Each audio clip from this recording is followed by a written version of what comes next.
not because the woman was empowered so much. It is because the man relaxed. The women empowerment has been a narrative. It has been on theory, on paper. So now it's starting to hit hard, really. And I remember there's a woman that said, we're really empowering our girls and they're empowered, but who are we empowering them for? Kama vijana wetu, ani hapa? Kajiado South. Ikapotea wote. Sasa nikuulize aje. Umerisi maisha ya mtu kwa hospitali. Kwa na yako bado. So many young people are killing themselves. They are committing suicide. So many of them, and 90% have been traced back to mental health. Inafika mahali unaona hii kitu haiwezekani. Hata hii nipotee tu, niende tu hata kama that's where issues of suicide come from. Does that mango need anything else for it to grow? Hello guys, welcome to another podcast. This is the new podcast in town. On my right niko na jamaa ambaye anaga nywele. Pole usipige. Anaga nywele anaitwa Masharia. And on my left niko na kijana barobaro ambaye amewateka sana hii mtaa. Hawapati waheme. Confirm. Hizo ulitoa wapi? Mr. Politician mwenyewe. Those are unverified claims. They can be challenged in a court of law. Raja niseme jina yako. Anaitwa Daniel Kuwateka. Karibu nifikiri ni Kwaresma. Kutoka shimo la teo. Ala. La teo. Anyway, guys, we are starting a new podcast, and this is the very first episode, the Digital Moran podcast, and little history. Hata nimesahau kujiintroduce. My name is Siloma Steven. Unajua ukiwa msanii au ukiwa mtu ambaye ameaminika sana katika society, kuna vitu vile uko unasema. Nategemea nani wamekuwa so many tusi zaidi nimetoka inategemea society na nani kuamini kwa society. Society pengine ni illicit tunakubaliana. Many tusi mimi ni wa illicit. Kama society ni illicit tunakubali. Kama society wanakutaka. So I am the guy from illicit. My name is Siloma Stephen. Na Digital Moran 001, we run an organization called Digital Moran. It's a CBO in illicit where we empower young people.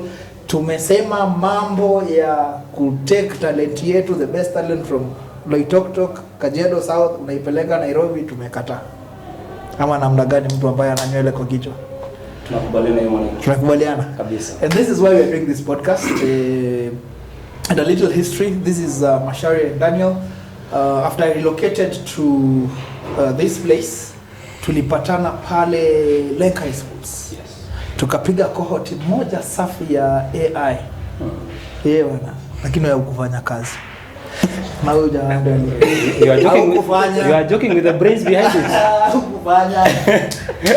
The brains behind this guy, the brain drain. Come on. The strategic guy. We have to give this guy. I give him credit. Mimi nilisomesha watoto siku tatu. I died. Yeah. Hey, a lot of energy. Teaching. But uko na wewe nyamaza unasema a lot of energy goes into that na hajafunza. Ujamaa I have a history ya kukaa na watoto. Sasa I was giving him a chance to experience it. How about me? Tumetutesa huko kwa tata generator. Siku ya mwisho tunangangana na generator kwa hivi siku. If you guys have not seen it, go to our YouTube channel. We have put all those videos where children from Kajiado South are doing a very powerful AI skills to the prompt engineering, image generation, video generation, the AI ethics. Where sai unapata mtoi anaenda ana query to AI vitu ambazo let's say they can defame other people. We taught them about proper use of AI. Yeah, so we will announce another one soon, so please subscribe, be tuned. Si lasi tusiingilie watu lasi tu tafadhali. The problem is not you. It's where you come from. It's where you come from. Yeah. Okay. But people of Illicit are very good. Sijui wewe, I mean, hii yako sijui ni ya wapi. But people from Illicit, I have a big bunch of friends in Illicit. No, they are very good people. Very So good. I am not good. So sijui hii yako, but I mean, maybe utaadapt. Sababu hujakaa Illicit for a very long time. Aliimport mashida kutoka Nairobi. This guy was in Nairobi. Listen, this guy was in Why are you bringing problems relocated. from Nairobi to Illicit? See, you can take a man from Nairobi. But you cannot take the Nairobi with So guys, as we were saying, achana na watu wawili. We were just, it's because I could have done this alone. It's because, you know, empowering people from the village. I had to bring this to the podcast. So, msishtusho sana. So as I was saying, we taught these kids AI, and we're going to announce another cohort and another cohort. Kama you have a school and you really want people that can transform your school through tech, because the future is tech. Head thorax and abdomen we apply wapi? Hakuna. I wonder why I wasted my years in school doing that. Exactly. Na wewe unajua labda huyo ameapply. Kwa hivyo cha tumpatie. Unajua vijana wa Ajua kwa fala zao unaitagwa thorax. So labda you are applying parts of a thorax in a life situation. So guys, these people are not as stupid as they look. They are very smart. Very smart. And because we've been on empowerment, especially for the boy child, June happens to be a men's mental health awareness month. Thanks to this guy, this is the best programs officer nimshaiona bwana. Tuama reports na the brain, ukiona hata nywele hapa imechomeka. Wewe uko na nywele mingi sana. Nywele nyingi bado hajatumia akili zake zote. Hajatumia bado. No. Wacha tuseme hatumii. Situmii nywele zangu. But this, wewe ulikuwa unajua men's mental health awareness month. Mimi sikuwa najua. It's this guy that told us. Yeah, it's this guy who told us. Yeah, when you unajua, at least usemage hata kuna kitu unajua. Argentina will win World Cup. Thorax. Thorax. Parts of a thorax. Part of the thorax.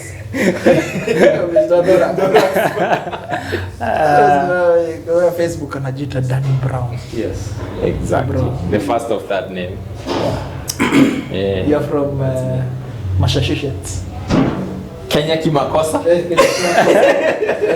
The land of mental health issues. Lakini it's true. It's true. That's a very heavy name that Dan Brown comes from unakuja way kupatia vijana wa Kemana. These two live in Kemana. I live in Illicit, the massive land of milk and honey. Well, We're just a border town. We tap into two economies. Wengine wakilia economies juu ya Kenya, sisi tuna ya Tanzania bado. relocate to Tanzania for hours. Maybe something. It's not a land of milk and honey and cow grass. Ya June cow wewe acha kuleta mambo ya family. John Cow. Yeah, you see, I am using my brain very well. Hata tujaona hii pesa ya nyasi. Bro, what As exactly? we were saying, this guy was the brains behind this podcast, and we have to give him his flowers. Give me some nyama choma. Tutakubaya choma because trust me, this would not have been possible without Masharia. Masharia, wewe ndio nani hii. Asante sana. Makofi tena. Asante kwa kuja. Asante kwa kuja kupatia hii idea. And today we will be speaking about the men's mental health awareness, especially for the youth in Kemana and in Kajiado South, because sisi tunafaa kuanza hapi ama kwanza sijui kama we are the best people to speak about this thing, because kama Danny Brown anaweza ambia nini kijana wa Bonjo ama kwa Chilal about mental health. So that is what we usually have, but una realize kijana wa Chilal haizi anza podcast kama hii because it takes a lot. Yeah. Kwanza shout out to our producer. The guy is called Amos. kama unataka services tulipe bile, tuambie kesho. Because politician live a bill kwa camera. Atuambie one time. That's your camera. Mheshimiwa, if it's possible. Just ile camera. Ndo tusikimbizwe. We have this place in Kimana kwa building ya Kihoro. It's a very modern studio run by one Amos. He's a very amazing young man. Na kwa hivyo ukitaka any services, photography, video, anything to do with the studio, kuja hapa utampata na atakupatia one amazing service. I think tutakuwa tumelipa bill. Yes. Hujasema is the one who will edit. Is the editor and the producer. Post. Okay. Sacha akose. Akili ulia. It was like I sema the beautiful edit is done by him. Edited, yes. Shot, edited and posted by Amos. Yes. He's a full stack developer. Full stack developer. Na viti mzilijileta. Viti imeletwa na nani? Sijui. Na waeta. Haters. Viti za mashambani. Viti kutoka Illicit town. Viti za mashambani. Zangu. It is a digital Moran offices. We actually have digital Moran offices back at Illicit where we are empowering these young people. Nata miacha niuze sera na sijini nini utauza. If you have a laptop, if you want to support youth in this place, through laptops we need learning materials, projectors, screens, such that we are able to do this frequently. Of course, they are running costs ya kukuja hapa. I come all the way from Lasit to here so that we can have these voices up. Nini. You can contact us, go to our website www.digitalmoran.africa and you can be able to see what we do and how to support us in all this stuff. Haya basi, wewe ndio tafuta kitu uze hata wewe. Huyu ameuza sera, mimi nimeuza vitu. Well, naona hapa kila mtu anauza kitu yake. So mimi nauza kitu yangu. What we are doing is at Omnico Systems we are developing software. You know this guy. This guy is a very good UI UX developer. So he is my partner. Mimi nafanya the back end part of it. We develop softwares. We are working on different management systems. So if you need software for your business, for whatever it is that you have in mind, we basically develop everything that is digital. Naweza pata software ya makanika. Of course, inventory. Si wako na spares, wana import. Kitu kama hiyo. Yes, exactly. Wanauza pia kwa duka. Yes. So the solution is here. Everything. Another way I have come to realize the youth, each generation here to the Gen Zs and the millennials, we have every solution every solution for every problem. Eco. It is always there. It is you meeting Amos so that you know that he can edit some videos. You know, it's you meeting friends who are in the hotel industry and they can link you up to different services along that line. So we have all the solutions that we need. We don't have to outsource all these things from different places, and they are actually very here in the grassroots. You don't have to go to Nairobi to get services that like a software developer. No. We can have that here. True. Hapa nyumbani. Umesikia hiyo? These two guys are very, very, very good software developers, by the way. There's actually great things they have done. I've seen their work. And coming from someone who has been in the game for 14 years. Unajua hiyo? 14 years. I've retired, actually officially retired. I was running Bright Consulting, BRAITconsulting.com. Enda uangalie. I've done all systems from ISPAC. The ISPAC website, enda uangalie, it's me that I've done. On HIF website, it was moved to SHA. We Nispira Health. I've done a lot of UN gigs and a lot of international organizations. And part of the move was to come here and actually teach young people how to do that. I have seen these guys work, and it's actually very, very good work. If you want these services, please, these are the people to contact. Mtu inbox tu hapo tu kwa hiyo video na mtu DM. So we're going to jump straight into our topic for today. Na nitaanza na wewe Mashari. I have a question for you.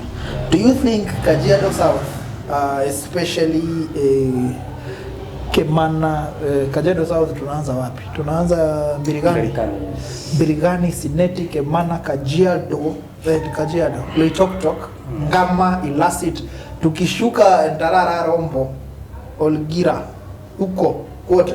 Do you think that there is mental health issues, especially among men? Wacha leo tunaro to apologize to the women, comment section tunaweza pigo. Sorry women, it's mental health awareness month for men, which is June. Leo hatutawaongelelea and we are sorry, sema we love you kwa ile. We love you, we really love you, our women. Our women. Wamesema women. Tunawapenda sana, but because of this month, the month of June, we want to narrow down to men. Yeah. I mean, there's still mental health issues within the female or the women, but for this one, tunaomba lewe tusamehe.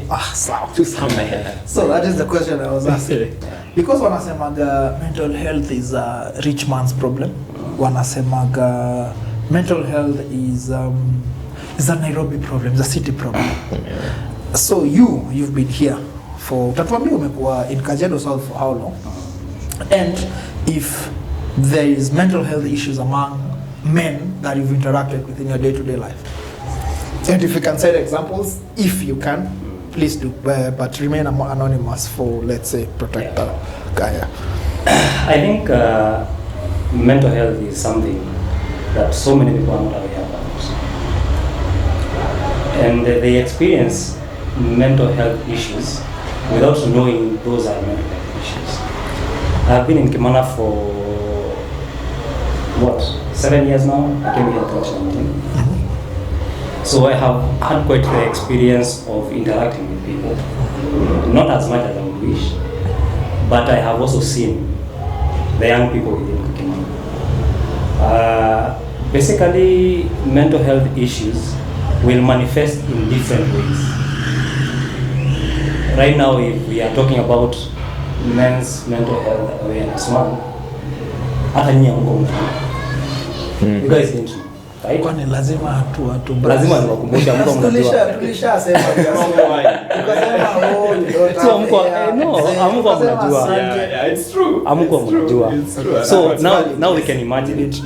How many young people within our localities here who are not aware about that. It's not just about the month itself. It's about the reality check of, are you okay? So if I were to ask you right now, when was the last time you were asked, how are you doing mentally? Are you stressed about something? Tuanze na huyu. Are you? When was the last time? It's been a long time. Yeah. I can't even remember when. Exactly. Actually. So unafaa kuuliza who asked.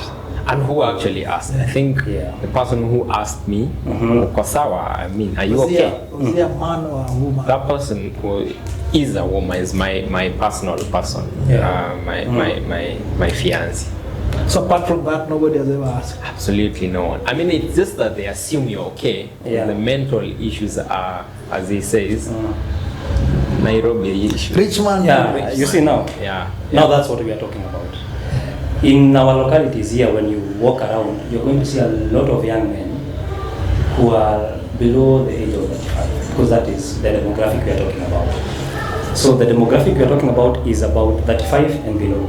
So if we are to look at the number of people you are going to see in clubs, late night, saa 8 ya usiku, who are chewing mugoka from morning to evening, the kind of people that you are going to see in ragged and, torn clothes, and they are very dirty. They are out there in town. Wanakota makaratasi hata. So when you look at those young men, and when you have a conversation with one of them, you realize it is not willingly that they are there. Ni zile vitu ziko kwa akili. They have a lot of things that they are worried about, a lot of things that they are jungling. Anaona, you know what? Ndio ni escape history yote. Acha tu nichane. Acha nichane hii mogoka. Ni sawa history. So you see, those are mental health issues. When you go deep down into whatever it is that they are being troubled with, unakuja kurealize yenyewe akona familia, aliopeleka ushago ameshindwa kuwa sustain. Sasa anashindwa atawaambia nini, you know. Anaona so that I quell that problem that I have, anaamua tu wacha tu nichane, wacha ni kunywa hii pombe. Hiyo story kwanza ni sawa. So akianza hiyo siku moja, ya pili, ya tatu, within a month amekuwa addiction inaingia. So that small thing yenye probably if we had a solution for that, hakuna shida ya hustle. You know, kama angeongea hiyo story hapa tena mtu anaweza msaidia 1 2 3, hangefika to that point. So you see, the mental health issues are here with us. Ziko everywhere. How was the experience, especially in Kajiado? Yes. So okay, in Kajiado, as you're talking, we're in Kajiado South. Yeah.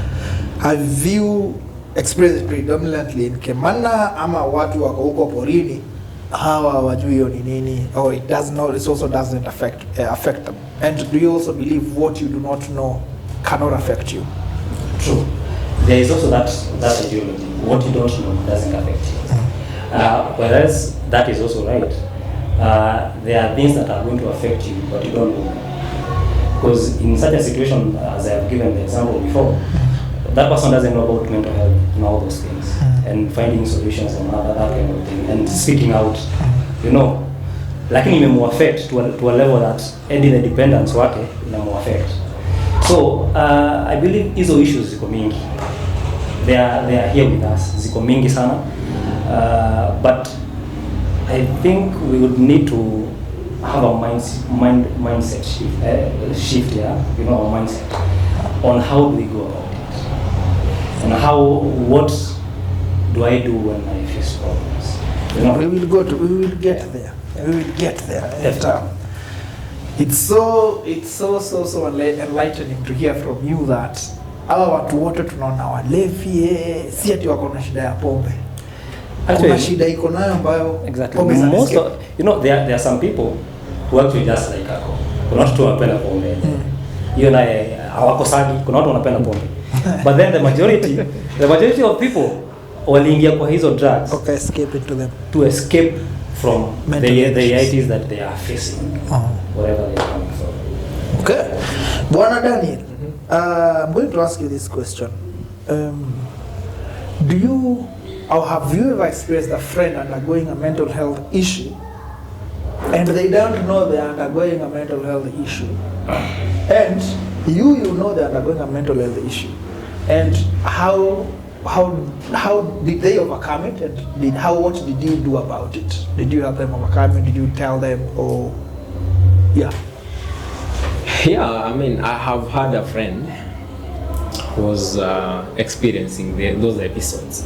Because you see, mental health issues are not caused by one factor. There is a set of factors that come together to effect a mental illness. And yeah, I've had a friend who I would say was so much piling of work and so much pull and push at work. And at some point, those things, you see, mental health is a situation where every one of us have a certain ability to handle things. Even you, kuna a certain level of your ability to handle issues. And when that level is stretched further, is now the moment you start feeling the pressure. You start feeling you are not okay. And so this friend of mine, ilipofika hii time now, things are so much, things are too much. There is so much that is expected of him. Ilibidi sasa anaanza ku experience those episodes. It feels like withdrawal. Find this person doesn't even want to even talk to people. Doesn't want to do the regular things. Utaambia mtu, let's go and get coffee at our regular place. And this person don't want. Anasema, "Acha niende nyumbani, I just need to rest, I just need to sleep." And kwa sababu pia mimi I understand these things, because even though I haven't gone through a severe mental health, because all of us at some point went through mental issues, mental illness situations, it's only that the degree was different. It was different. Yeah, all of us, unless you are coming from heaven today, then Mama cool kid. and this is how in fact cool kids ndo wana go through wanapitia hizo enormous mental issues. yeah, true. Kuliko hata sisi wenye we are coming from the rural areas of Kajiado like Ikelelo, we've gone through trouble from the very tender age. Yeah. So we at some we can have our elasticity to handle issues is a little bit wide compared to our old kids. So your situation unapata a friend is going through and you're trying to understand where they are coming from, then you get to see okay, there are things piling up on him and amefika to a situation where he cannot pull anymore. So, and you get to see that, and I've seen quite a number of friends, some of them are not even my friends, it's just people I know. Now, those withdrawal signs, this person alikuwa very regular at your joint, alikuwa anakuja kuona mpira, used to show up in so many things, but all of a sudden this person is no longer available. You can no longer trace that person. Now you withdraw, and most of the people I've encountered wamekuwa waki experience the withdrawal signs. And this person finally, so man, I just want to go somewhere, just have some drink. Ni kichwa tu irudi, ni feel better. And mind you, it's not the solution. But also this is brought by the self-care issue. Kwa sababu we work too much, angalia huyu. Yeah, this guy knows. We work too much. We concentrate so much on work. Yeah. From morning to evening. Go home, sleep, wake up, work, go home, sleep, wake up for a whole month. You forget Hold on that thought. Hold on that thought. Yes. And I was having this conversation today with someone. I was talking to a lady, and she told me, I want to reward myself. Like for my birthday, I want to go to Santorini. Yeah. My lord. She's not even driving. Yeah. But Exactly. True. Yes. Yeah. So, and I told you hold on that thought. I'm going to ask you a question. When was the last time you treated yourself as Danny? It's a big question. You said I'm going to have fun and I'm going to have my own time and my own space. Exactly. I think I'm going to be having some few minutes akiongea nitakuwa nafikiria nikumbuke.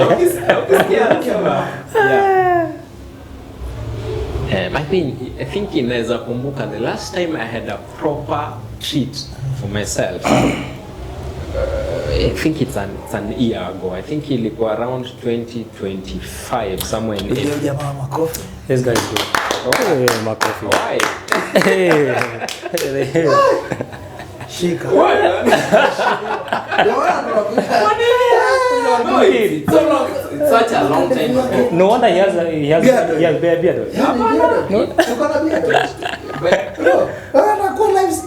One year ago. Si tunachomwa na jua. It wasn't even a proper treat. You treated It yourself. was just a moment with friends. Hold on. Yeah. Wacha sasa uone maajabu. Tuko kwako. When was the last time you treated yourself proper? You know, it's funny you asking that question. I know. It's funny you asking that question because I think 2 months ago we were having a conversation with Kami and we asked ourselves, when was the last time ulitoka kwa nyumba ukaenda kwa hoteli ukanunua kuku ukasema nataka nikule kuku. He asked me that. Ai, nikashangaa. You know, I sat down and wondered, hey, ni lini? You guys been taking tea throughout. Ai. Kwa hiyo hajatuambia alijitreat aje. Inaweza kuwa alikula kuku. Jamaa inaweza kuanza kununua. No, we just, there's a very nice place in Kimana, but there are very nice places. Yes, me together with my friends. Okay, so it's not wife, my not friends. spouse. No, It's you and your friends. exactly. Yes. Yeah, but my friends and I. Kimana kuna some very nice places to visit. Yes. For those of you who live Nairobi, Mombasa, in those big cities. Kimana is such a proper destination. Yes. So it's just located at a place along this road, unaingia kidogo. There is a camp, a nice camp there. We went there and we were there for like 3 days. Nice. Yes, for 3 days. Damn. My friends and I, and we had some nice time. Men on Men things. men. Can I be your friend? This guy knows about men's health, mental health. Yeah. You know, Exactly. they went with men. Sometimes if you want to have a good time, bro, just go somewhere with your guys. Leave alone women because and they are very nice. By then, come on, have a good time. Have it with women or your wives, your girlfriends. But also there is a very different experience when you're doing it with your fellow men. It hits different because you get to unpack so many things that are logical, emotional, and just facts. Na una unwind sana. So you were there for like 3 days. I mean 2 nights and 3 days. We slaughtered a goat. No, these guys do. They slaughter. Yes, because it's bushy. I would imagine you guys had drinks. Absolutely. Now you see these guys wanajua kujitrip. Kuna speed dial. Kuna WhatsApp. Yeah. Tuko na WhatsApp. Watengeneze we want to join. We join. Tumia link. But sasa hiyo link iko na some you want to feel good for free. We want to join. Tutalipa. Nah, I wouldn't say that on camera. Nitakwambia hapo kando. It's some show. It does not care about men's mental health. I'm not discriminating. I'm sorry. But yeah, you can see that how it was amazing. I felt my mind is unwind, my body is relaxed, and I'm ready to work. Yeah. Tuingie kwa workaholic. When last? I don't recall the last time I had a proper kind of taking care of myself thing. I actually, last year, in the middle of a mental and psychological breakdown, somewhere last year, December, I went to a Mugithi. And that was the first time I attended a Mugithi. Yes, I mean. First time. The first time. Na ringtone yako ni ya Kikuyu. Imagine that. Hapa tarinsi zako unafanya. Now I can imagine at my 30 plus years, that was the first time I went to Mugithi. And it was in the middle of a mental breakdown, some psychological issues I was facing. And going to that thing for me was kind of a rebellion within my heart, because those are things that I never do, I have never done. Nikaamua kama mbaya, wacha niende. Kwani hiyo watu wanaenda Mugithi wanaenda kufanya nini? Wacha niende nitulie pale nisikize tu Mugithi, nisikize Samido, then just go. And I did that. It lifted some kind of burden for me. So I think that is what I can recall, that I took care of myself. Yani ka design tu kazuri. But nothing similar to this guy. I have not treated myself in such a manner. This guy went 2 days and 2 nights and 3 days. I have not experienced that. Maybe if I have, is in the midst of family gatherings, you know, where you just have to be there, But taking that personal time to go and just take care of yourself, sit down somewhere or enjoy some, quiet time, or even have some men company somewhere outdoors, for some few days. I don't know. Mimi msiniulize hiyo swali. No. Because only if you lie, we will know. When was the last time? Yeah. You just say not episodes. Yeah, not episodes. We at some point we have gone with Does Olibarak count? bro. No, maybe now if we speak about Ibarak, that's an episode. Why did this guy end up saying Olibarak? It was not even in my mind. Maybe that was work. Maybe, but that was work. That was work. On one end, but also it was a nice time. It was a good time to unwind. Yes. Tuongelee ile ambayo I have deliberately. Yes. Exactly. Yeah. I'm taking this time for me, or with the boys. We are going to unpack our lives, or even yourself. Get to have conversations on what is affecting us. Akunaga. Yes. I don't think I have. We have had those episodes zenye tunatoka tunaenda sijui, let's go to Peneti, let's have some lunch. Yeah. We just go and speak about work and normal stuff. But then ile time dedicated ya kusema let's go, what is going on in your life? You know, how is your family? You know, ni nini inakusumbua akili? You know, what are your goals? Ni nini unaona kama huja achieve? Miaka yako inaenda, you know, what do you think you can do different? That time to have that, It's not scheduled exactly. at all. Yeah. You see, that is the reality. Let me give Doesn't have my background. Huh? Yeah. If we talk mental health, I think I can do 1,000,001 episodes because I have been a victim myself. I've undergone depression, anxiety, taka zote, and I am sorry, No offense. but ilifika mahali I was like, no, these people are diagnosing me. I think let me now diagnose them. These people don't know what they are doing. I had like just to stay down and say, no, you know what, I'm a believer, I'm a Christian. Because the only tag I have is that I am saved. Yes. And just that simple mindset. Say that I'm by his stripes I'm healed. That's how I got healed. Okay? Yeah. I had a mental health organization and we were given, we were awarded by the Commonwealth. During Kibaki's time, I started a mental health organization called Nijali. Yes, Nijali.org. It was a very big organization. And people used to come all the way from Isiolo, Nakuru. So we meet Nairobi and Moran after every weekly. Yes. Weekly. I even have videos. You can pull it as videos of these videos. Yes. A lot. I organized listeners. I installed on the website. I had listeners. People would just chat with. Alikuwa na apps zina connect na website. If you have mental health issues, uge chat na mtu. I just listen to you. They're not certified mental health practitioners, but they will just listen to your problem, give you comfort and all that. Okay? So I had a system going on. And before that went deep, I stepped out of that organization because I realized I was doing more harm than good. Do you know why? Why?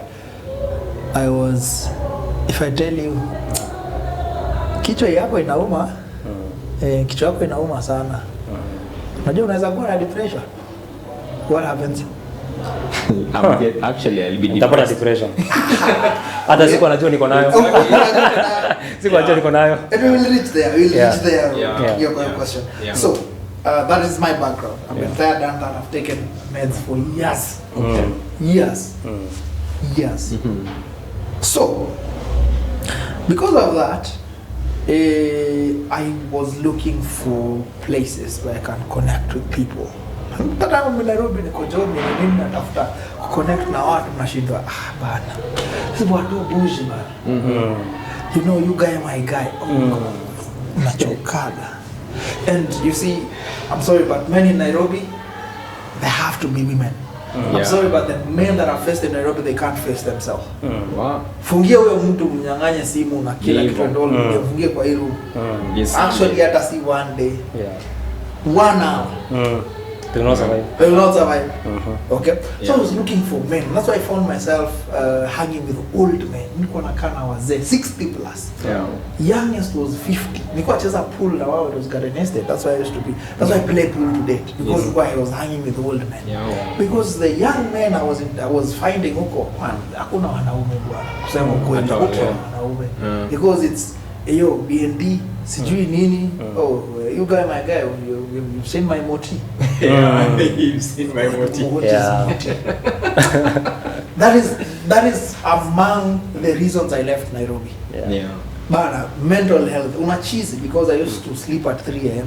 because I overwork myself. Daily. Ninaamka asubuhi, I'm working the whole day. I used to work over 20 hours ingine. 20. That's crazy. Sina mahali ya kuenda, you don't have mentor. And if you hang out, do you know where you're hanging out? Nairobi ni clubs. You're hanging out in clubs. Clubs. Wanaume tumesema, guys, it's a men, they were tumeenda. And they are beautiful places. That's very interesting. Beautiful places, botanical gardens. We have the Karura forest. We have the Karura forest. Nilikuwa naenda Karura mwenyewe. Natafuta hata wanaume tuendeshe baiskeli. You guys, you let me put you in my calendar. Sasa unaniweka calendar. Na masaa ya club ina calendar. Sasa club ina calendar. Huko, nimeshikika. Yaani that nigga kuna mtu you have Asiana Gardens uko na ni Rongai hata mnaweza try. So unapata hata road trip tuseme mnaenda Naivasha ni za pombe. Hata unaogopa nani ananibeba. Anaweza kuwa kwa intoxicated. Exactly. You guys dive. So unaangalia hakuna sober mental hapa na. And that's why when I came here I united all my male cousins. All of them. We have a group, they made me the chairman. And these are old people. These are old people in their 50s. 40s. Among the youngest. You are the youngest. Mimi nilitoa mbuzi 3, kaambia wanaume wote last year December tupatane kwetu. So we did that and I said every single year 4 times. Every 3 months we meet. So unasema mimi the next ni kwangu mimi ndio natoa mbuzi. Na tukasema we don't care kama una mbuzi ama hauna. Tuite kwako tutakunywa nini? Chai.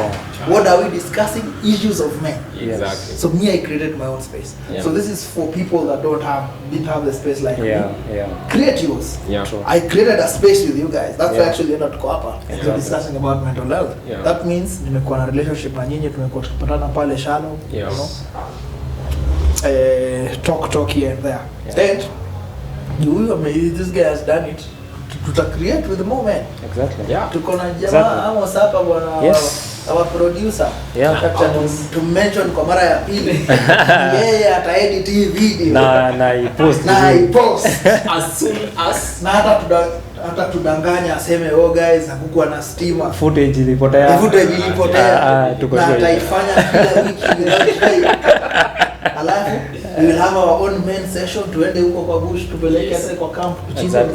So for me I've never treated myself because man, treating yourself is boring.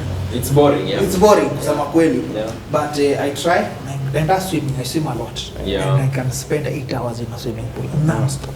It's enough treat though. So I go there and I'm inside the water. I can swim a whole day. Alafu kuna mahali kumefunguliwa pale hapa tu Mbironi just after Kimana between Kimana and the sauna. You guys we should visit the sauna. I was there yesterday, man. You were there? What is the experience, man? So how was it? Amazing. You know, there's another one in Matasia. Okay. So I talked to the owner. The owner actually is from there. He's been going there. You know how that guy just came replicated the thing. Now guess what? I did videos here at Matasia. Okay. And let me tell you now the difference between huko Matasia na hapa. I went nimepelekwa na besti yangu sasa unajua sisi tuna but nilikuwa nimehamia huko. Sisi tumezoea sauna ya it's sauna. Sauna. The sauna. Pale. Villa Rosa. Kuna joints.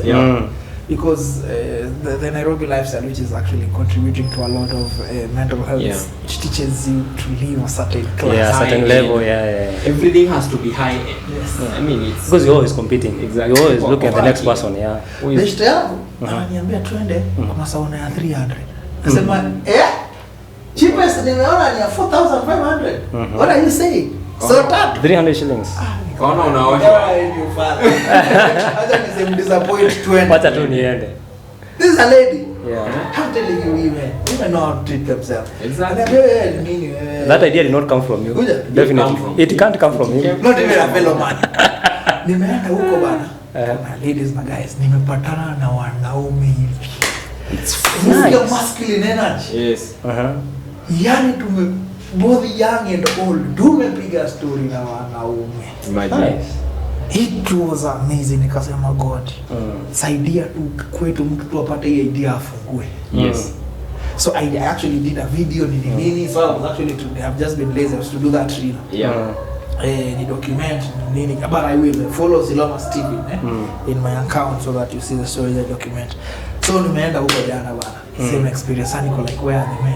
Nikasema the first people kuwashika ni nyinyi. Ni ngapi? 3 peke yake. 300 shillings. Man, it was heaven. It was amazing. This guy has been there. I have gone there, but I have not had the experience. You know, I have always been skeptical about those things. You know, it's just on my way to my farm. Yes. My farm is just around there. So I've been seeing it.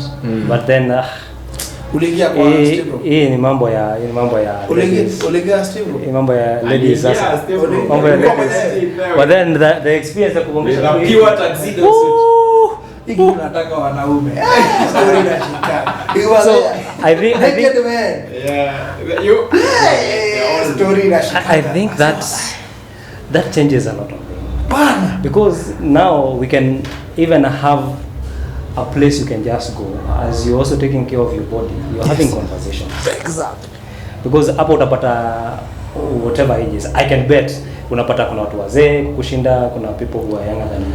Then you can have a multi-generational kind of talk. Yes. Yenye, even if you're bringing up issues of men and kind of whatever they're going through or whatever is happening within our families, our country and all that kind of thing, utapata idea somebody who is younger. You get an idea of somebody who is older. You can get the experiences, the worries and all that kind of thing. Ukitoka hapo definitely lazima you've taken care of your body and you've taken care of some mental health issues and and social life being social life being improved. Ukitoka hapo unajua mtu fulani. Exactly. So you are networking also. Which brings me to my second question. Yeah. Now, we have established that these mental health situations exist. Yeah. What is the solution, Mashari? According to you. Actually, I believe we have already started giving solutions. Tuongelee huyu kijana ambaye ako hapa anaokota karatasi. Hawezi mpeleka kwanza kwa social life. What is the first? What I feel like is lacking, and we can start with that, is encouraging men to talk. It doesn't have to start like a crusade or like having a gathering of a lot of men. It's as simple as if I find a fellow man out there who is maybe disadvantaged or something, have a conversation with that person. Muulize, bro, uko aje? Unaendeleaje? Nini shida? You might not have the solutions to everything that person is going through, but maybe you can have one, or you can have somebody who can help with that one solution that person may be needing. So it starts with us as a person, I have worked with a certain organization called Just One Africa. They believe that just one person can change the world. So just one person, you as a man, just peke yako wewe, ukitembea pale mtaani upate na msee fulani anapitia shida, just have a conversation with that person, and you see, surprisingly, sisi wanaume tumekuwa our own undoing, I would say so. Just do a random survey, simama pale kwa barabara and observe mwanaume ako na shida amepita ama mwanamke ako na shida amepita, ama for example somebody who is stranded kwa barabara. Mwanaume ako stranded kwa barabara amesimama na mtu anakuja na gari anaweza msaidia, na mwanamke kwa barabara anaweza saidiwa. Nani asaidiwa kwanza? Huyo akijibu tajibu, tunajua jibu yake ni gani.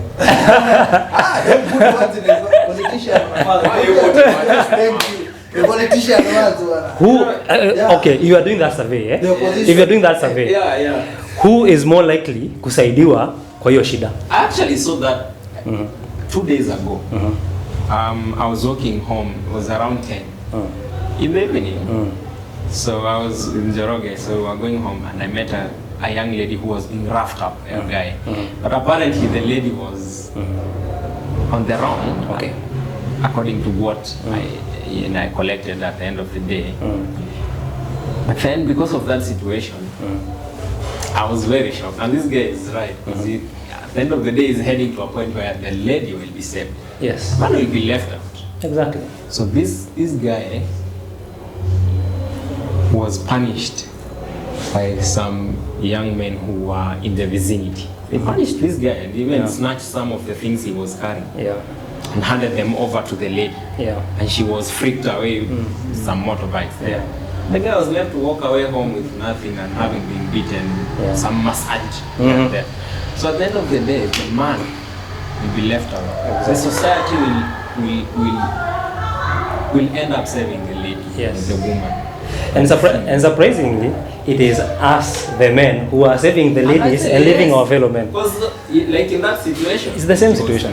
Ni wanaume baadhi walikuwa na Exactly. chukua. No, jamaa alikuwa massage for some Yeah, minutes. aliguzaguzwa. Na kanyang'anywa hizo vitu alikuwa. Yeah. But kumbe the lady had some money alikuwa amechukua from the guy in one of the joints walikuwa. Sasa the guy alikuwa anajaribu kumwambia no, you bring back my money and some stuff alikuwa amechukua because he thought the guy was drunk, angejua. So when he was picking them back, men were like, "Ay, hapana, that can't happen." So they went, picked those things, akapatia this lady.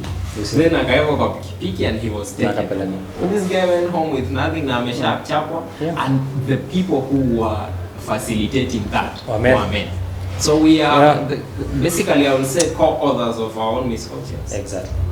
Actually, that is happening everywhere. I was seeing at the internet juzi, kuna jamaa kobla, jamaa wa kushona viatu mtaani. I think somewhere in Kawangware or something. Anashona viatu lakini msichana akakuja akadanganyana, jamaa wa kushona viatu akapigwa vita mbaya sana. And you know Nairobi people are not merciless. Jamaa karibu wachomwe. Hapana, watu wa hiyo mtaa wakasema hapana. But we know this guy, huyu jamaa ni hapa anatushonea viatu, jamaa mzuri. So when after interrogating the story wakuja kurealize kumbe msichana ndiye alikuwa in the wrong. So you see, but the men were already there, walikuwa shapiga nani? After damages. Yeah. So now you can imagine what is that man going through mentally after that scenario. What is that young man mwenye alichukuliwa vitu zake hapo mkiona na zikaenda, what is that person going through psychologically? The next time ataka kuhanga utata na huyu msichana hawezi, because now we have become the authors, as he is saying, of our own misfortune. So the solution is, let's have a narrative change. Do you believe women stand for their fellow women? Absolutely, man. You know, if a woman is being beaten, yeah, utapata wamama wa soko watakuja hapo waseme hapana. Let me tell you. Na wewe ukichapwa, wanaume wenzako watakuja waseme acheni kumpiga. Sasa wacha kuchapwa. You see, if a woman is atatetewa yes na the fellow women, that is absolutely 100% correct. So women stand for women will stand for women. But you see, for men, even the women will stand against men. So now we are in a situation yenye a man, you are standing on your own, uko peke yako, because even your fellow man is not coming to rescue you. So does it validate the quote, every man for himself? Exactly. Not every woman every man for himself. And God for us all. And God for us all. So the solution is this. Let us change how we approach things as men.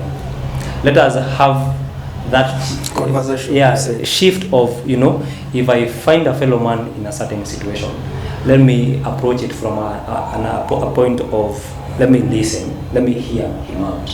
It doesn't have to be, unajua, we have always had a stereotype. Yeah, probably ukipata mwanaume amesema kwa barabara nataka kunikono, you know, siwezi mbeba usiku, anaweza kuwa na panga, anaweza kuwa, you know, afu pengine maybe tuko na ile shift ya a lady is harmless and that kind of thing. We need to shift that. Wacha tufike to a point of, let us have an approach. Yeah, I can sit down, I can approach someone, we can have a conversation. Maybe tunaweza say Okay, so the next question for you is this. You said just one person can change the life, yes, the world. Yeah. What are you doing as Masharia currently? Don't tell us what you will do. Currently, what are you doing as Masharia to address exactly the problem and the solution that you've just told us? I'll give you a story of a friend of mine. Almost 2.5 months ago. 2.5 months ago, a certain lady called me and asked me, have you seen my husband? I have not heard from him for 2 days. I was, okay, it's not like him to be not at home and that kind of thing. And I was worried. So I said, I kind of inquired what is happening. And ameenda, mimi sijamuona siku mbili. It's very unusual for him to not come home. So I tried to reach out. I reached out from the different numbers in konazo zake, nikamkosa. Tried WhatsApp, nikampata. So I tried to have a conversation with this man. When I was having this conversation with this friend of mine, he opened up to me. Luckily, alikuwa to a point of, you know what, this thing has been stressing me for like a week. Nimeshindwa ku withstand. I had to go away from home, somewhere I can just sit quietly and be myself. Nione nitafanya nini. So I had a conversation with this guy.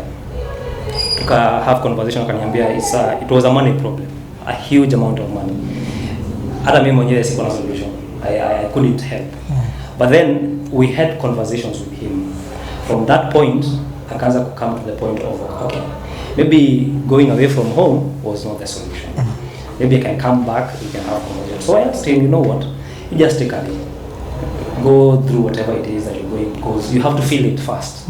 Ni kitu lazima una experience. Ukisha you experience, can you come and have a conversation with me? You don't have to necessarily go home if you're feeling like that. Maybe it's not the place to go at the moment. Let us sit down and have a solution, or see how we can approach that matter. Luckily he came. Akakuja, he had gone to Tanzania, so he came back to have conversation na yeye, and I did not offer a solution, but the money problem as per se, but I offered a platform. Yeah, we can have a place we can sit down. Let's talk. We can bring your family here. We can have other people come in, so that we can have that conversation, because you know, a solution, a problem shared is a problem solved. So tukaanza kuongea, you know, at some point, maybe after a week, we already had a solution on how to go forward, you know. I was not actively participating in it, but I brought the friend of mine to a point of, you know, this is doable. Yes. So, inafika mahali unafika, unaona, hii kitu haiwezekani. Hata heri nipotee tu, niende tu hata kama, that's where issues of suicide come from. Yes. So, that is what I am doing. Other than that, you know, I'm a Sunday school teacher. Sikia kichwa. Tumbona. Watu wa shetani. Hiyo hawezi elewa. Politician. So now, You're having a field day with but then if we give him credit, alifunza watoto yeye. At least alijaribu. We give him credit. Yeah. So what I am doing is, because I am also a patron at our church for youth. So we have those conversations with the young men, you know. Whenever I'm meeting the children or the young men, we can have conversation. How are you doing? You know, what's happening at home? You know, surprisingly, if you talk to kids, because kids are very honest, and I believe some of the mental health issues zenye mtu wana grow up nazo zinaanza pale kwa watoi.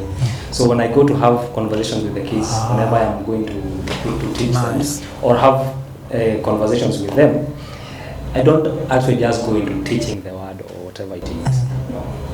I just want to ask, how was school? You know, nani alipigwa na mwalimu? Kwa nini ulipigwa? You know, how is life at home? You will have surprising stories. At one time I was told about a domestic violence issue by one of the kids. So unapata hiyo kitu imemwaffect to a point that, you know, atakuja aniambie. So I talked about that conversation with the kid, kumwesha perspective ya how anafaa ku address hiyo issue, on how you know, anaweza handle your issue as a child. Alafu pia from that point I can have conversations with the parent, so that they also limit whatever that child is being exposed to. So it's a matter of everyday experiences of how you interact with men, how you interact actually from the onset. Wakiwa wadogo, because they are seeing these things. You're doing preventative. Yes, we have to do the preventative aspect of it, and also the curative aspect of it. Yes. Nice. So to summarize, that's my camera. To summarize what Macharia said, and you have very, very valid points. One, you said, ibilisi wa mwanaume ni mwanaume. Kabisa. That's true. I translate here politician. The iblis. Iblis. What is the iblis translation? Ni shetani wa mwanaume, ni shetani ni mwanaume mwenzake. Doesn't know English. Yeah, doesn't know English. What school do you go to? It doesn't matter. Are you from this generation? I am inventing my own. I am an inventor. So summarizing, yeah. His point is that the enemy of the man is usually the man. We keep saying, and women use this phrase a lot. Yeah. You know, it's we women hate each other. Or when you're succeeding, it's a woman that will pull you down. But it's the same is actually true for men. Yeah. Because kusema kweli hata mimi, you've really opened my eyes. Nikikuwa na drive usiku nione mwanaume ako stranded, nitakuwa like huyu mwanaume atajisote. Exactly. Alifai. I see a woman in a red dress, nitakuwa like princess ako stranded. Nini ako nje? Haje. How is And what am I doing about it as a man? Because I'm sorry to say, I am sorry to say this, najua atatupiga pale kwa comment section. Yes. But women have really been empowered and we've forgotten the men. Yeah. And I remember there's a woman that said, we are really empowering our girls and they're empowered, but who are we empowering them for? Kama hawa vijana wetu, na ni hapa, Kajiado South, kama hawa vijana wetu wameshinda kwa mapombe and they're wako wasted, who are we empowering these girls for? So, ibilisi wa mwanaume ni mwanaume. Second thing is saying, problem shared is problem halved. Half solved, yes, it's halved. So as a man, you're listening to this, find another man who's wise. You can share your problem with. Wacha kuogopa kuwa vulnerable. Kuwa vulnerable, fungua roho, wanaume wafunguliwagi roho. Find your tribe and just open up. Fungua. Solution inakuwaga tu karibu na wewe. Because ukiacha vitu zipile, utaumia. The third thing, as Dania said, as a man, you are there, unaona best yako anaandago kitu. Usikae tu hapo. Hata kama hauta solve the problem in itself, msikize. Msikize, mwambie ni aje, twende tukunywe chai ama twende nikunulie nyama. Niambie shida yako. And you find that that's the time God gives you ideas that you can be able to help this guy. And that is how we change the world, one man at a time. So we are back to you, Mr. Politician. Mr. Tony Brown. Mama. So, I have a question for you, Mr. Danny. Unajua wewe ndio socialite wa Kimana. Tunajua. My lord. Bana. Tunajua si ati atu. Bana, withdraw that. Kuna mtu akujua. Withdraw that statement. Bana, withdraw. I will use that against you in a very serious court. Sorry. Okay. My enemies want to finish. And I will sort your legal fees. Carry on. This guy is speaking without a lawyer. Socialites were. Why speaking without a Why are you speaking without a lawyer? Why speaking without a lawyer? Ati I'll sue you. Who nani anaongea hivyo? Jibu tu. Usinijibu. Tutaharibu. Tutachoma. Tutapata Dani huko anakunywa chai bila sio. Ita socialite kwa podcast. Aiwe. Itakuwa mbaya. So Bwana Dani, I have a very sensitive question for you. Okay. I don't know if you are ready. Well, do you think the woman is more empowered?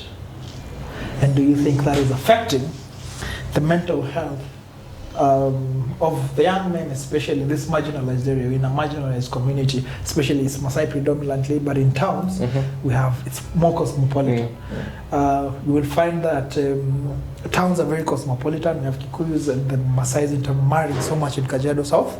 Even my family, lots of Kikuyus you find, the founding people here, Maasais and Kikuyus are like this. Yeah. Sure. So what affects the Maasai boy child affects the Kikuyu boy child. You know that. Yeah.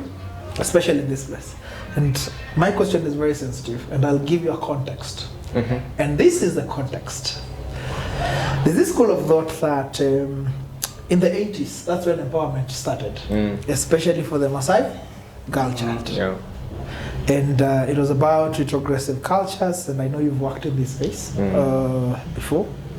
Retrogressive cultures, which is harmful cultural practices, FGM, C, the early child marriages, such things.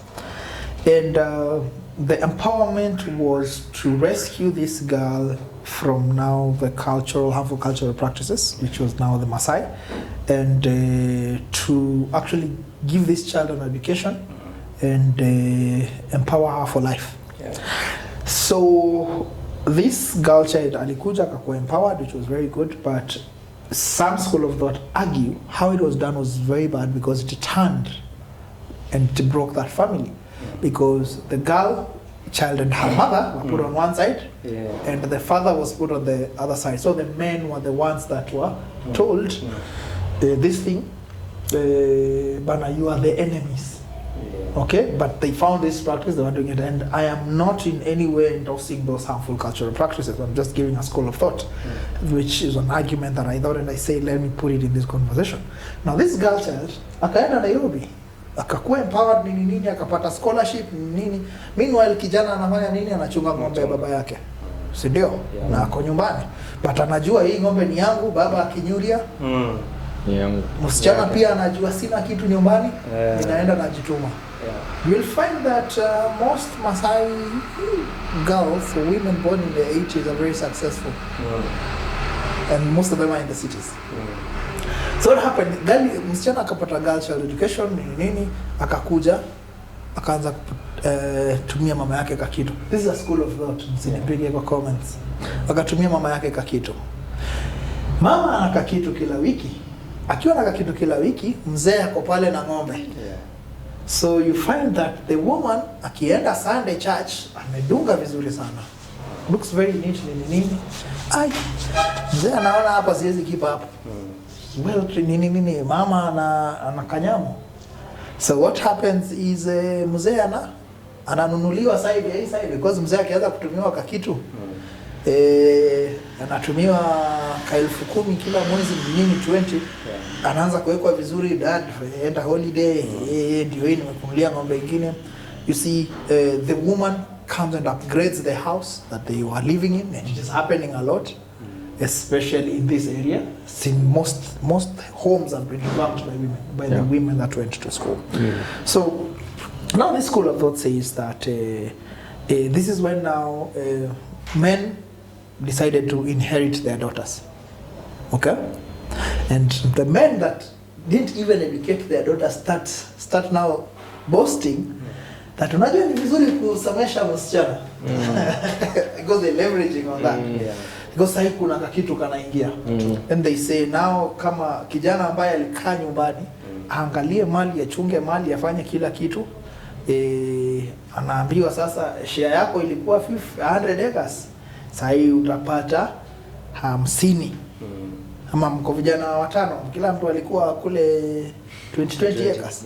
Sahi mtakula 10 sababu I'm inheriting all my girls. So that school of thought says that this boy child alikasirika, it turned into drugs and alcohol. Because it's not fair. Because sister yangu is married elsewhere.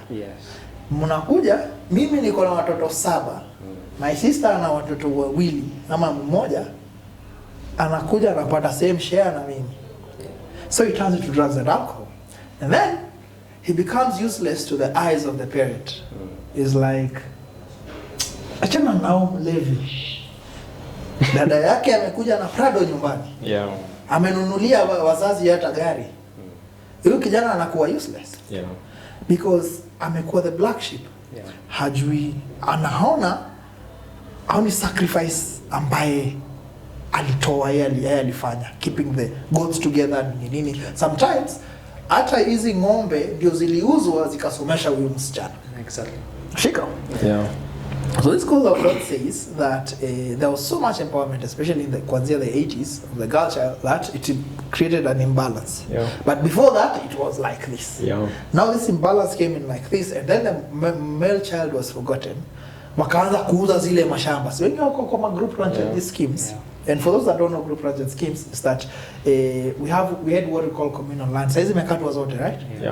We had communal land where the fathers and the original parents here would list their sons into a ledger where ikifika time ya kukata shamba au vijana ndio wanakatiwa shamba. So you find huyu kijana amepata share yake, let's say Korombo, it was 12 acres. Ameuza yote. Huku ni kuku, it was 31, right? Ameuza yote. Amefanya nini? Amekunywa pombe. Amejenga kanyumba kake kucompete na nani? Magacha ambaye ako na salary, fat salary. Naye anajenga kanyumba aonyeshe bana, I'm not also left behind. So ile pesa yote, you see there's no financial literacy of how to multiply this money. And now is there really struggling at home. Sasa anaanza kukaa to keep up, either auze shamba ama because he feels that is not in the right place of mind, auze shamba sijui aende place ingine. So the second school of thought was, I was speaking to a lady in this Kajiado and told me that as their brothers were growing up, baba yao anasema, anaambia huyu brother mmoja, anamwambia we chunga hii mbuzi, sababu hii mbuzi ni yako. Mbona mnaacha watu wengine wanakula shamba na hii shamba ni yenyu? And this girl said, because I don't have anything in this family and I grew up knowing that all the inheritance is for the boy, I had to work hard. Lazima ningejituma in all ways, sababu society imefavor boy child. So, and he told me it is not because the woman was empowered so much. It is because the man relaxed. And because he knew he had the inheritance, he knew I don't need to work hard. So swali yangu kwako dada nimekuuliza. Do you think the woman is empowered? Now, before hata ujibu, kuwa very careful, kuna comment section, lakini usiogope sababu wewe ni mwanaume. Wewe ni mwanaume. So I've given you 2 schools of thought. Yeah. And do you think the woman has really been empowered such that boy child ameachwa, ama you think the boy child is just lazy? You're setting me up, eh? Said. This is a setup. I know I have so many friends of mine who are women and they are empowered women. So many of them. Like as you say, it's true. The girl has been empowered immensely, and the empowerment has been so immense that it has actually confused the boy child. Over the years, the women empowerment has been a narrative. It has been on theory, on paper. So now it's starting to hit hard, really, that now these people are empowered. And it's not to say that men are actually lazy. They are not lazy. It's only that the focus has been mainly on women, and which is okay, because looking at where the entire story started in 80s through 70s, it's true that journey has been long. The women, the girl child has had the empowerment brought at the doorstep, and they are feeling the empowerment already. But now we did not teach the male or the boy child how to handle an empowered woman. To handle or to even live with an empowered woman. And that's where the confusion came. Because truth be told, the woman structure has changed over the years. If you look at the woman in the 80s, the 70s, all the way down to 2026, the structure has changed over the years, and the man institution has never changed. It's still the same. It's still the same. Provide. Pesa ya diaper, pesa ya nani. That exactly. So you want to mean a man is only valuable if he provides? Absolutely. In today's world, if you're not providing, you're not useful in this society. Is it in this society ama tangu zamani? Tangu zamani. Because that role has been preserved for men, and if you step out of that path, you are not fulfilling your purpose as a man on earth.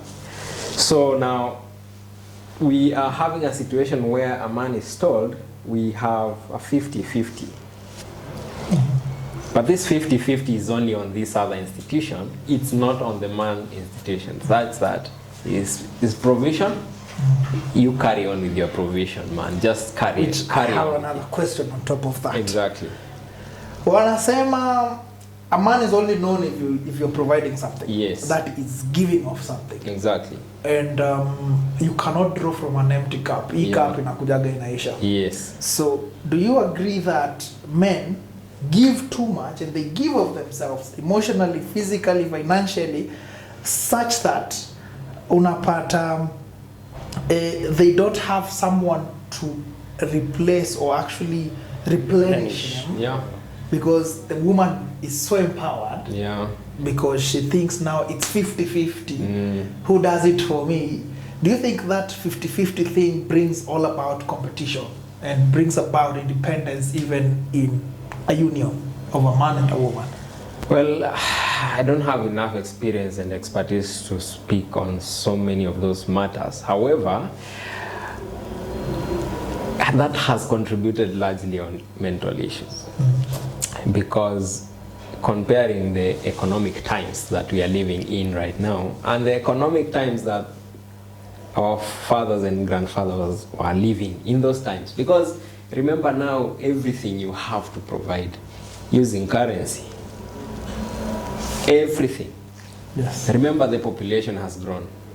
Remember the economy, as the population grows, the economy becomes, and especially in Africa Cost of and in living Kenya, as well. the cost of living is rising every day. So if you look at that structure and the landscape of provision from the man perspective, it becomes so difficult that now you have to find all means. There are men who are working 3 jobs, 4 jobs, just to provide. You have children who are going to school, you have rent to pay, you have your woman to take care of, you have so many things, you have a loan you're servicing, you have all these things on your plate, and you have to make sure that they are fulfilled on time without any one of them complaining, because the moment they start complaining, then you're losing as a man. And so they have to, because a man has ego, they don't want to be seen failing. Lazima kila siku you just make sure that your part, it's just like a footballer, play your part perfectly so that hatutasema wewe ndio uliangusha team. Wewe ndio uliangusha team, because the society judges the man as harsh as I've ever seen. So hizo vitu zote unakuta sasa that man is handling so much pressure. Remember, you also have your social life. You can't even manage to finance your social life. Ile pesa kidogo you get it, you channel it to so many other things that you even forget yourself. You don't even remember that you're just like a car that you need to service every month or every week. You get.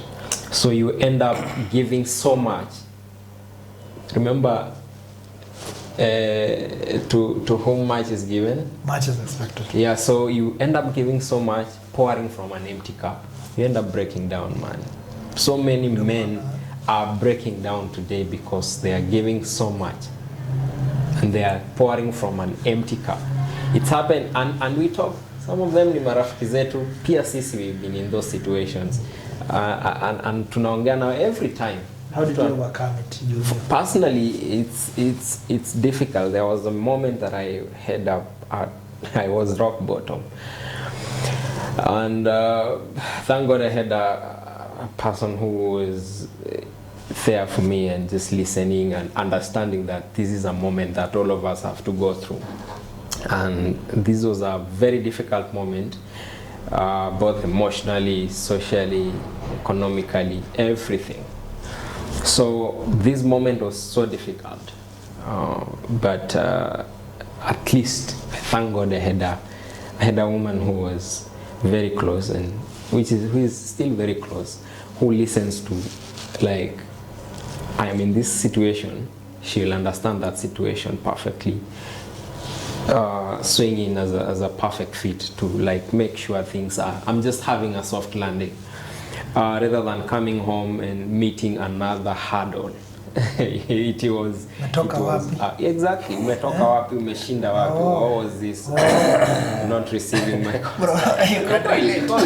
that's where now you hit an end of the road. Unasema, hey, that's where Mashari, as you were saying, you end up staying late in clubs. You end up even finding people who really accommodate your feelings at that particular moment. So some of us we exist in clubs at 3. Mpaka saa ingine inafungwa, inaoshwa asubuhi, unaona bro ni saa 2 tunaosha. Ni tunaosha.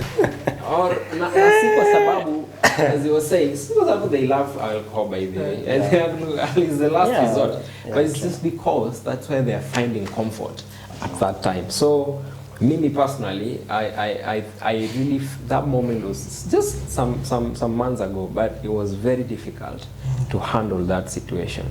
And as I say, just have someone that you express yourself. many men don't have the ability to speak out. Mimi, I know, hata mimi, I don't have that. Mimi si mtu wa kuongea. If I have problems, I don't share.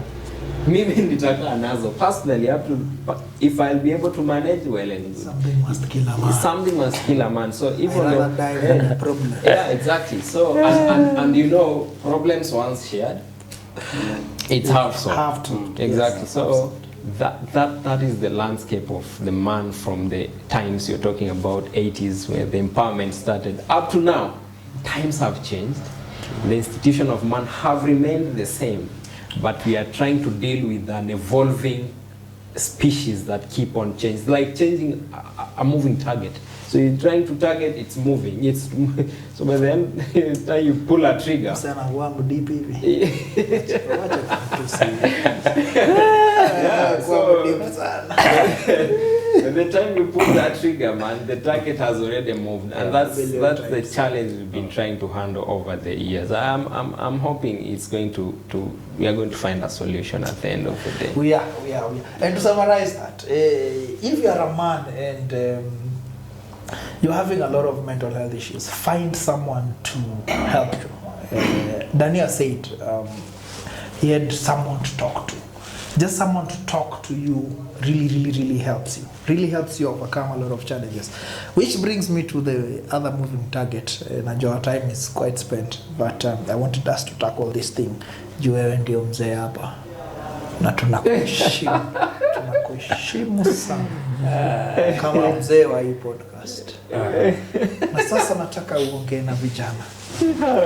Ninataka uangalie ni kamera gani? Ni gani? Hii hapa.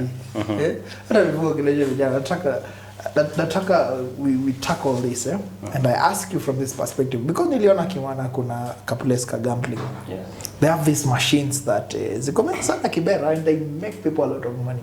Okay. I have someone who owns some in Kibera and was giving me the numbers and I was like, what? Yeah?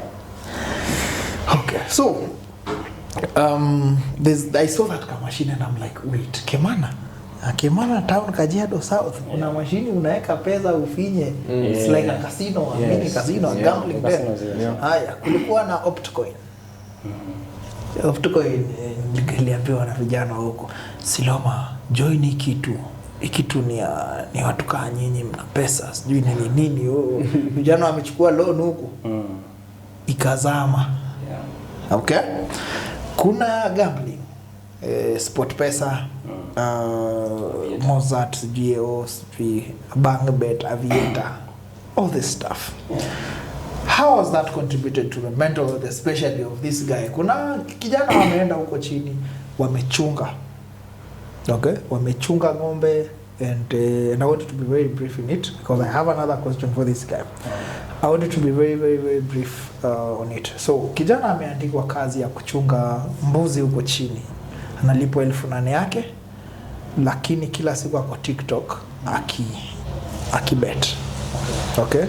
Ako kwa easy betting platform akijua nikiwekeza hii 1,000 yangu kwa Aviator inaweza pata much more because nani. So how has that contributed to the mental health of the guys here?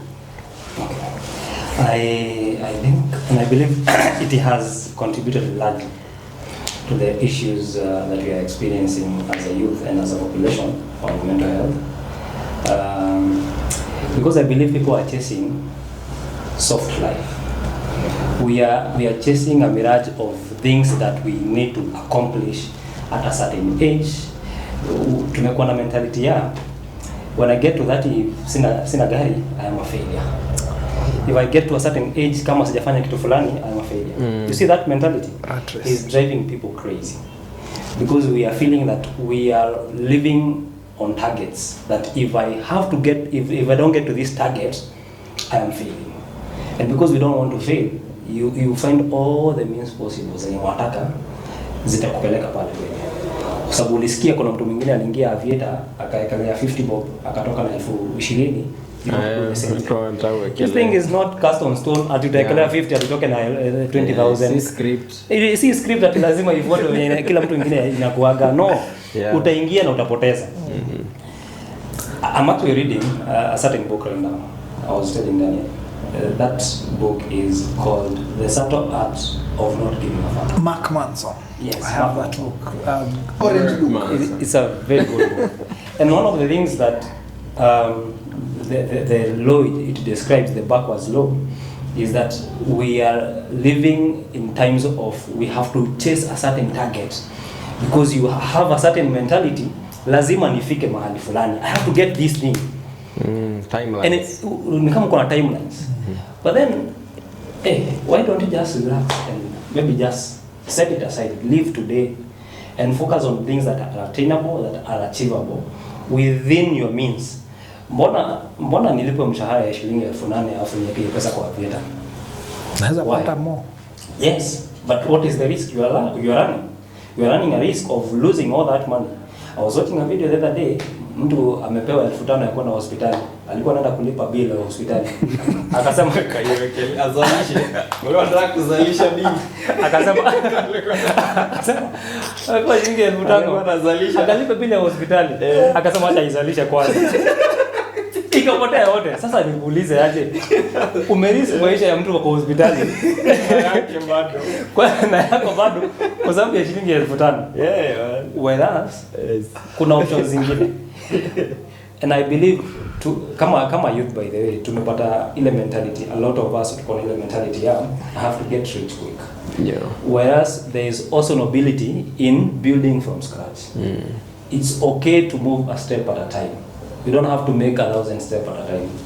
Just make one at a time. Do something that's going to be productive, that is gradual, that you can see. You don't have to take big risks over small money. You cannot compare somebody with 1,000,000 shillings akiekelea beti ya 50 bob na yuko na shilingi 8,000 na kila beti ya 50 bob. You can't. So let us learn to manage our risks. All these things zenye ziko ati kuna hizo games na nini, kuna pool, kuna all these things. Do it if you are at a position of managing that risk. These illegal gambling games na nini, if you can avoid them, just avoid them. Build from scratch, jenga pole pole. Something that is attainable, that is achievable, that is realistic. It's not something that unaekelea bet at it's pata potea, no. Kwa hivyo umesema vijana manage risks. waache kugamble. Yeah. Vijana Gamble waache. What responsibility? If you can manage the risk. Manage the risks. This is the question now. But yeah, it's true. Yeah, gambling is. But gambling is not relative to gambling. I actually don't gamble. Yes. The question is there risk management in gambling? Because what is a gamble? Give and take. Is there risk management in gambling? Risk management is on personal principle. For me, risk management is on personal principle. I have 2,000 shillings. Yes, ninataka kuzalisha, but how much am I willing to lose? Because gambling is, unaingia kwa gambling ukijuaga, I can lose this money. So are you ready to lose all that money? No, now this is the question. Because there was a guy that was teaching me Forex. I remember those years. And I told him, okay, what are the pros and cons of this thing that you're about to teach me? And he told me one thing. Silama, I can teach you how to make money. You will make a lot of it. But I cannot teach you how you will feel when you wake up with 10 million in your account and tomorrow you wake up with 0 or negative in your account. I cannot teach you that feeling. Yes. That I can't teach you. That was years ago, and I meditated on this thing so much. And I was like, okay. And now I've been with gambling guys. Unapata niko na 2,000 si ninaweza weka so. Lipa kijana wa kazi nini umpatia so 2,000 yake, tuseme ni plumber amekufanyia kazi umpatia so 2 ameweka so. Jamaa amekelea sport pesa so. Sawa. Ametoka na dhao ngapi? 2. If we are talking about managing risk, umse angesema ningekelea dhao Ingenipatia 20. Ingenipatia 20. 20k. Yeah. So what happens is the next time you pay that guy atakelea ngapi? Dhao. Dhao. iishe yote. Sawa. Ikishaisha, what happens? Of course he will feel bad. He will feel bad. But he will not count that loss. People are hooked on to success. Exactly. So, according to me, there is nothing like risk management in gambling. Gambling is gambling. There is nothing like, oh, manage risk. No. Hakuna. Gambling, because you can gamble $1 billion away. Deal. That's why gamblers that have actually won the lottery, they lose it all in a very, very, very short span. Yes. Now, question Apilo, you want to start maybe a sequel to that is, yes, gambling is gambling. Risk management on it, as I said, is personal principle on how you do it. Because if you have, gamblers operate on a principle of no risk, no reward, right? So you are risking so that you can get the reward. But then that is where I was saying, you can also build from something else. You don't have to gamble that 2,000 shillings or that 8,000 shillings. You don't have to gamble. You can do something else on it. Because probably the risk of maybe farming ama kununua kuku, that is investment. That is an investment. So you're telling people not to gamble. Kwa sababu it's also a risk. An investment is also a gamble. Unaweza nunua kuku kesho ikufe. It is not. Yes, but then it is not a gamble. It is an investment. Yes, it's an investment, but it has its own risks. You've learned something. It has risk. Yes, but you've learned something. In gambling, there's no learning. Gambling hakuna learning. Probably the only thing to learn for gambling. Next time take a thousand. Next time take a mia. Next time take a 20. Next time take a power. Yes. You're just attracted to that extra money. Yes, you are attracted to something more. You are chasing something that. So you didn't learn anything. You didn't learn. No. Unaambia vijana wa gamble ama wasigamble. Don't gamble, invest. Don't gamble, invest. Afadhali anunue kuku moja. Nunua kuku weka hapo. Ni sawa. Hey, kufe ama ukule useme ulikula na kwa tumbo. Useme no. Exactly. Nice. There's also so many other platforms of investment. Maybe that is something we can discuss next. Actually, yeah. We are going to speak about investments. Yes. Especially for the young people here. Yeah. Such that you guys know how to invest your money. Silalia to ask you. Well, the other question is for you as we wrap up the last question and then we do our parting shots. Debt. Because debt is one of the biggest contributors to men's mental health. Nothing shakes a man like debt. You've never been in debt. I have laughed. That thing drains you down. Kile tunapata vijana kwa hiyo anachunga, unaona kuna smartphone, unashindwa how did you afford this? Kuna others na watapatia kazi ya farm a lot and unashindwa mbona si kupata kwa simu ilifungwa. Simu ni ya mkopa. Like what is how I didn't know simu inafungwa aje? How is a phone being locked? To charge too. Let us talk about now loans. Yeah. We're talking about loans and debt. Pata pikipiki ni ya nini? Ya deni. Simu ni ya nini? Ya deni. Solar ni ya nini? Ya deni. Kuna mkopa, solar, pikipiki, everything. Kila kitu kuna M. Yeah. So, I wanted to speak about that and how has it contributed to the mental health of men, especially huku, mavijana wetu, and what can they do? What can be done and what can you advise them? Well, now, if you can hear from a personal experience, early dating, be very brief so that we can do a parting shot. Number one, first, that is a very good thing. Yeah, there are healthy debts. Many men have become successful through debts. In fact, are they debts or loans? No, they are different. There's a difference between loans. When you take a loan, of course, unadaiwa, so it becomes a debt already. But there's a very popular trend size here, especially what you're saying about simu ilifungwa. Kijana kona Samsung S22 series and anasema amuko nipata because my phone ilikuwa imefungwa. So or you just meet a guy says you nikupe till unieke 100 kwa huko ndio simu yangu iwake. And there are so many of those instances. That technically tells, if you cannot afford an S22 series, please buy what you can afford. There is no pride in using a phone that can be locked when you are trying to pay for some stuff umenunua kwa supermarket na simu imefungwa. Then now it's embarrassing. It's not necessary at that time. Ni kama tu gari. If you cannot buy 2 cars, don't buy that car. If you can't buy 2 Samsungs, don't buy that. And to make it even worse, you're taking it on debt. Na hiyo ndio it's taken so many young people into oblivion and into like a slavery setup of servicing a debt. And at the end of the day, by the way, your simu, for instance, it is worth 20,000.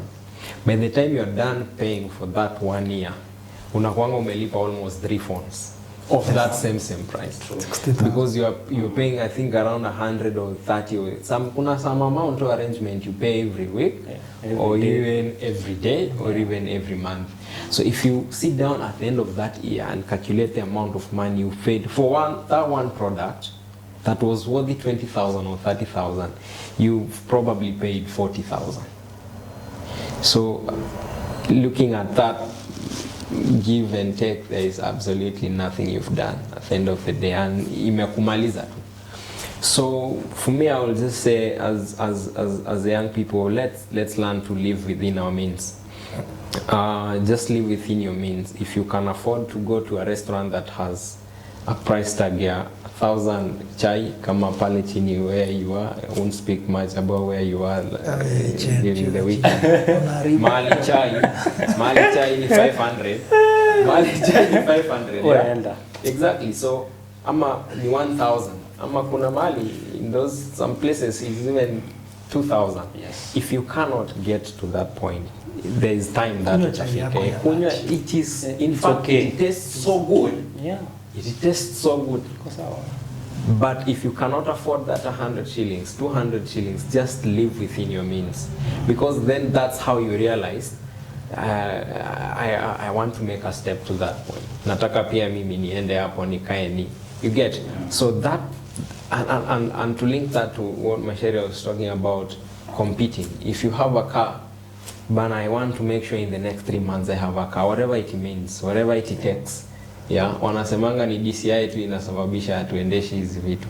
But that is the mentality as the young people that make that money, make that $1 million, whatever it takes, even like doing the most fishiest of businesses. And you know imetupeleka wapi? Now on the debts. Misery. So we have those unhealthy debts that we are servicing, and we end up like living miserably. And as the young people, saizi, so many young people are killing themselves. They are committing suicide. So many of them, and 90% have been traced back to mental health.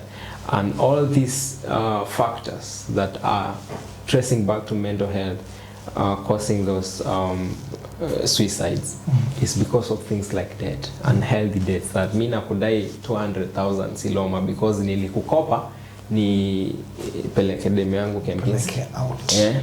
Nimpeleke Mombasa, ama kuna some places that I want to make sure na match Masharia because he was there, because Masharia has an iPhone 17, because my guy has a Samsung S26. So I'm looking into ways that I will make sure I fit by taking that.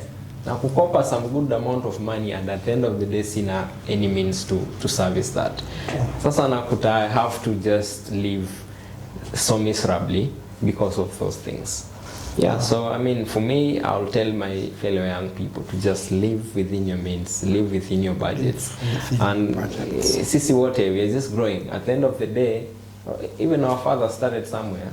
I look at the trend my mzee has come from, up to where he's been a journey, because as the young people, we want to skip the process. We just want the end product, the microwave generation. We just want to put something into the microwave, 2 minutes, it's hot. And that thing, by the way, inaluzigi joto very fast. Yeah. Kwa hivyo umesema chai ya kuni na chai Ya microwave. Hawezi compare. Huwezi. Ya microwave in 1 minute hiyo moto imeisha. It's baridi already. Moto ya karatasi.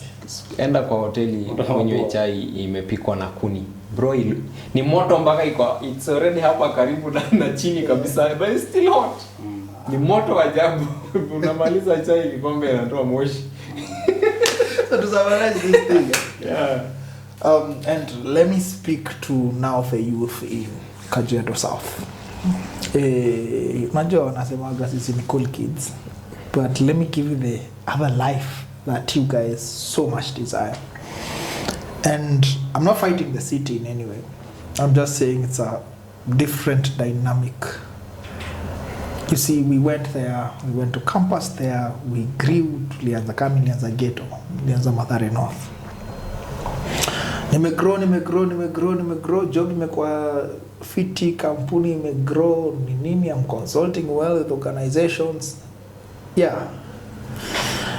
But then, yes, I'm driving my own car, nakuja huku, people think make it, and people think, wapa, solution ni wapi? Ichi. But then there are those that hata wengi hawakumaliza high school, they never went to college. Unakuja unarealize wako na mahao kali. They have family, they've established bases. Mtu anataka buchari yake, anafanya biashara yake ya mahindi, and you compare with this guy 0 to 1,000. Na wewe uko na gari yako, you're driving very well, nini, you have all your intellect, uko sawa, and you're doing amazing. Okay? So this is what I want to tell the youth, especially in Kajiado South. You are supposed to live within your means, because the life in Nairobi teaches you that, 1, you're competing. 2, when you have money, you need to get more. It is an endless loop of greed. The more you have, the more you want, and the more you have to spend money securing what you have.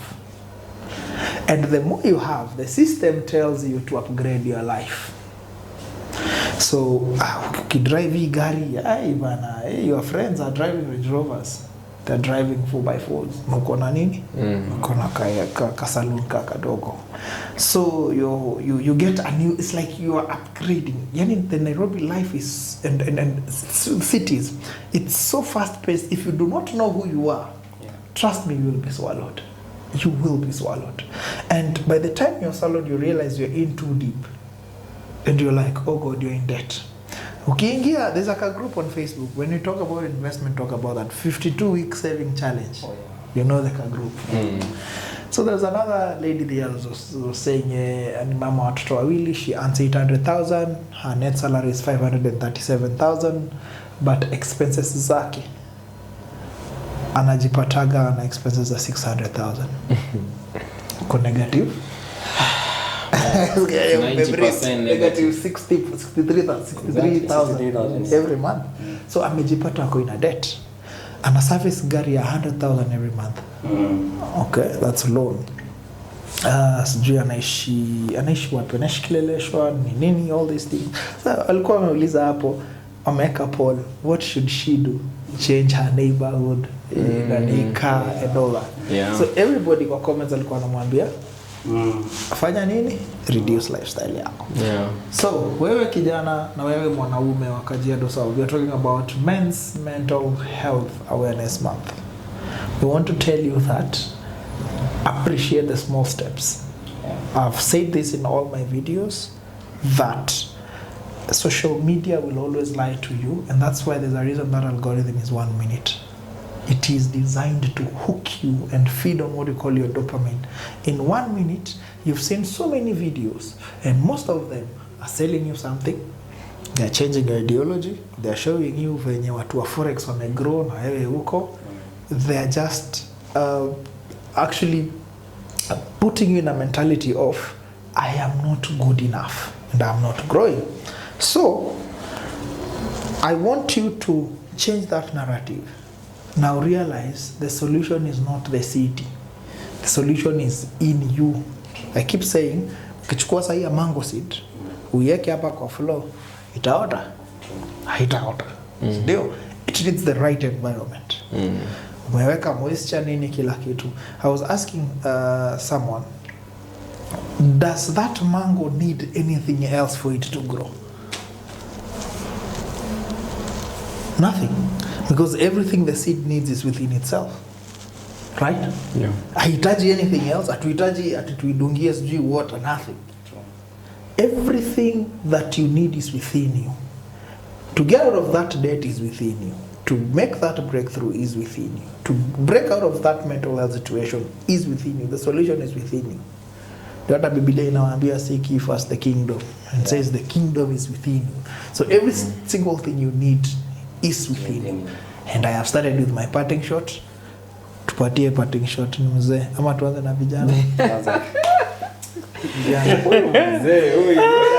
Vijana waanze. Well, 1 minute.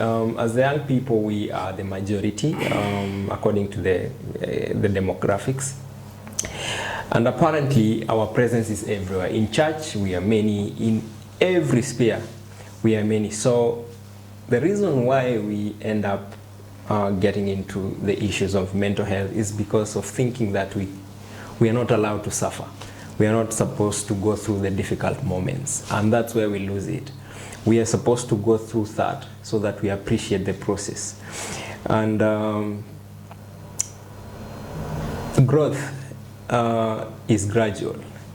If you put a potato seed and I put mine, even when and even if you water it twice and thrice and I water mine, it will still grow at the same rate because the natural rate of growth is universal. So let's allow ourselves to go through the process, and we will make it because it's just a matter of time.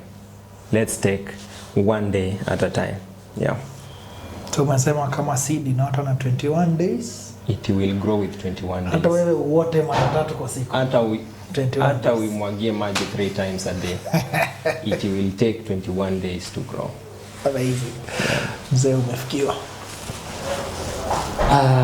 Well, my parting shot would be radical. Just don't give a fuck. It's as simple as that. Kitabu imekuwa hivyo. Wewe ni mwalimu wa Sunday school. Yes. It's very powerful. Yeah. Yes, just don't give a fuck. You don't have to attain everything you want to get today. There's tomorrow. As much as we have dreams, we have aspirations, we have things we can manage to do today. What you can manage to do today, do it. If you can't manage it today, don't kill yourself over it. You can do it tomorrow. And above all, connect to whatever spiritual or higher power you believe in. I believe in God. Just be spiritual. If you believe in Allah, just pray. If you believe in God, pray to God. Whatever spiritual being that you believe in, subscribe to that. Be spiritual. Yeah, just that. Pray. Believe in yourself. Be confident. Don't give a fuck about the rest. Haya basi tumefika katika tamati. News bulletin actually nini hiyo? Lulu Hassan Anasema nini? Tumefika katika tamati news bulletin. Wacha bana mambo ya news bulletin. Kwani Kiswahili iko na news bulletin? News bulletin can't come at the last stage. News bulletin comes from this guy has worked in a media house. No idea. Yes. The one No wonder. Sasa tutishia hapa.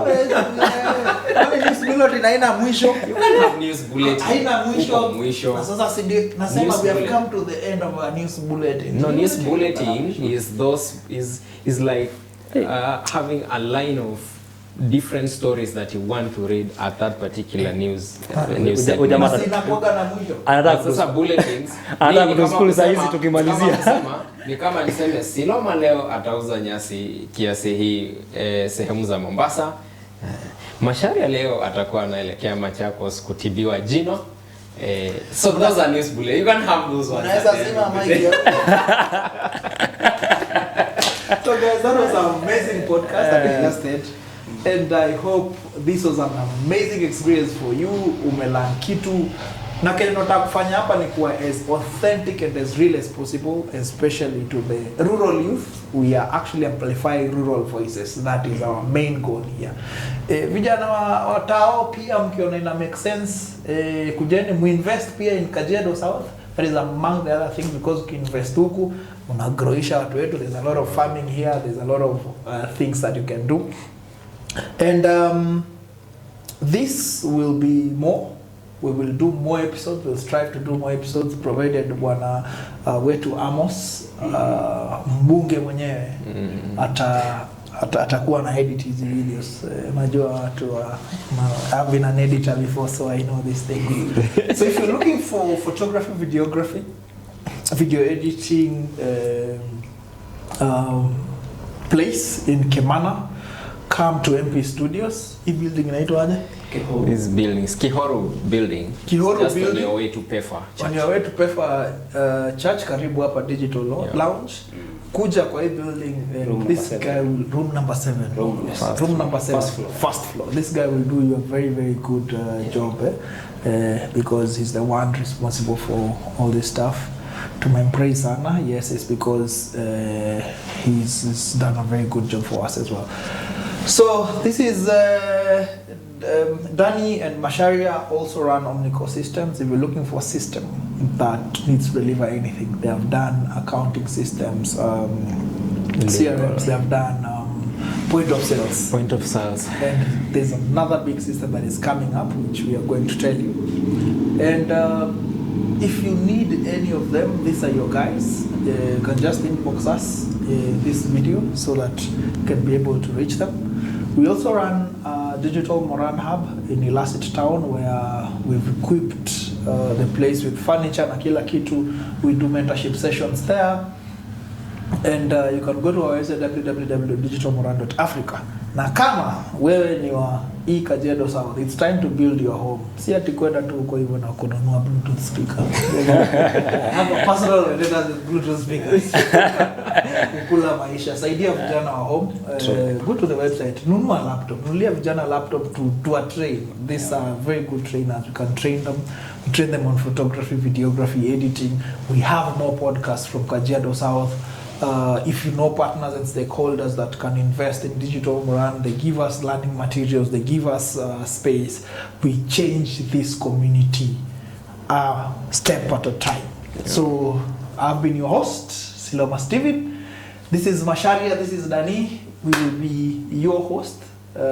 Kindly subscribe. Give us your comments up in the comment section. Kama Fera woman, and we've hurt you on behalf of Dani. Pole. I apologize on behalf. Very nice, very nice. Yeah. We are very apologetic, yes, for hurting your feelings at some point. We are very sorry. Thank you so much, guys, and see you in the next video. Yeah.